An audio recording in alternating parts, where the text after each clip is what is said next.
ഋഷിയും ജാസ്മിനും അതുപോലെ തന്നെ അഭിഷേകൊക്കെ രാവിലെ ഇന്ന് വർത്താനമൊക്കെ പറയുന്നുണ്ടായിരുന്നു. അത് കഴിഞ്ഞിട്ട് അഭിഷേകും ഋഷി അപ്പോൾ പീപ്പിൾസ് റൂമിൽ പോയിരുന്നിട്ട് അപ്പോൾ ഋഷി പറയുന്നുണ്ടായിരുന്നു ജാസ്മിൻ കൂടുതലായിട്ട് അടുക്കാൻ വേണ്ടിയൊക്കെ നോക്കുന്നുണ്ട് അഭിഷേകിനോടെന്നുള്ളത്. ജാസ്മിന് വലിയ ഇഷ്ടം ഉണ്ടായിട്ടൊന്നും അല്ല, ജാസ്മിന്റെ ഗെയിമാണെന്നാണ് ഋഷി പറയുന്നത്. ഈ ജാസ്മിൻ ഭയങ്കര ഇപ്പൊ ഷിഫ്റ്റ് ആയേക്കുവാണ്. ജാസ്മിൻ കൂടുതലായിട്ട് അഭിഷേകിനോട് അടുക്കുന്നത് ഋഷിക്ക് അത്ര ഇഷ്ടപ്പെടുന്നില്ല. ശരിക്കും ഇഷ്ടം ഉണ്ടായിട്ടല്ല ജാസ്മിൻ അടുക്കണം എന്നുള്ള രീതിയിലാണ് ഋഷി പറയുന്നത്. അവർക്ക് ടോപ്പ് 5 വരാൻ വേണ്ടിയുള്ളതാണെന്നൊക്കെ ഉള്ള രീതിയിലൊക്കെ ഋഷി അവിടെ സംസാരിക്കുന്നുണ്ട്. ടിക്കറ്റ് ഫിനാലൊക്കെ കിട്ടി കഴിഞ്ഞിട്ടാണ് അവൾ അടുത്ത എന്നുള്ളത് അപ്പോൾ അഭിഷേക് പറയുന്നുണ്ട്. അതിന് മുമ്പേയൊക്കെ അവൾ എനിക്ക് എതിരായിരുന്നു എന്നൊക്കെ. അവൾ ഈ ആഴ്ച പോകുമെന്ന് പേടിച്ചാണ് ഇരിക്കണേ, അവൾ മിക്കവാറും ഈ ആഴ്ച പോകും എന്നുള്ളതാണ് അഭിഷേകിന്റെ ഒരു ഇത്. അപ്പോൾ അവൾ കുറേ പ്രാവശ്യം അത് പറയുന്നുണ്ടായിരുന്നു, എന്താ തുണി അലക്കണോ, തുണി അലക്കാണ്ടൊക്കെ കൊണ്ടുപോകണോ നല്ലത്, ഈ ആഴ്ച പോകുമെന്നൊക്കെ പറയുന്നുണ്ടായിരുന്നു. അപ്പോൾ ഞാൻ അവളെ ഒന്ന് ആക്കിയിട്ടുണ്ട്, തുണി അലക്കണ്ട എന്തായാലും പോകും എന്നുള്ള രീതിയിൽ അഭിഷേക് പറഞ്ഞു എന്നാണ് അഭിഷേക് പറയുന്നത്. അഭിഷേക് പിന്നെ ഋഷിയോട് പറയുന്നുണ്ട്, ഞാൻ അങ്ങനെയൊന്നും ഓർത്തിട്ടല്ലടാ, ഇപ്പോൾ വന്ന് മിണ്ടുമ്പോൾ എന്താണെന്ന് വെച്ചാൽ കുറച്ച് പേരാണല്ലോ ഉള്ളൂ, അതുകൊണ്ട് തന്നെ മിണ്ടിയാന്ന് ഓർക്കും, അല്ലാണ്ട് അവൾക്ക് ഇപ്പോൾ ഭയങ്കര ഇഷ്ടം ഉണ്ടായിട്ടല്ല എന്നൊക്കെ എനിക്കറിയാം എന്നുള്ള രീതിയിൽ അഭിഷേക് പറയുന്നുണ്ട്. കാരണം റാങ്കിങ് ടാസ്കിലും അതിന് മുമ്പ്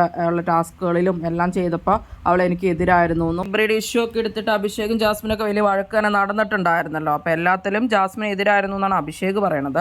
അവൾ എന്നെ ടാർഗറ്റ് ചെയ്തൊക്കെയാണ് കളിച്ചിട്ടുള്ളതെന്നൊക്കെ പറയുന്നുണ്ട്. ഇപ്പം അവൾ എല്ലാത്തിലും സപ്പോർട്ട് ചെയ്ത് പറയണതൊക്കെ എന്തിനാണെന്ന് എനിക്കറിയാം എന്നുള്ള രീതിയിലാണ് അഭിഷേക് സംസാരിക്കുന്നത്. ഋഷി പറയാണ് അവൾ ഓരോ സമയത്ത് ഞാൻ ഓരോരുത്തരുടെ ഫ്രണ്ട് ആവണ പോലെ അങ്ങനെ ജെന്യുവൻ ആയിട്ടൊന്നുമല്ല അവൾ നിൽക്കുന്നത്, അവള് അവക്കടെ ഇതിന് വേണ്ടിയിട്ട് നിൽക്കുകയാണെന്നുള്ള രീതിയിലാണ് ഋഷി സംസാരിക്കുന്നത്. ഇപ്പം അങ്ങനെ ഭയങ്കര മാറ്റമാണെന്നൊക്കെ. എന്നിട്ട് ഇവരുടെ വിചാരം ഈ ആഴ്ച ഇപ്പോൾ ജാസ്മിൻ പുറത്താകുമെന്നൊക്കെയാണ്.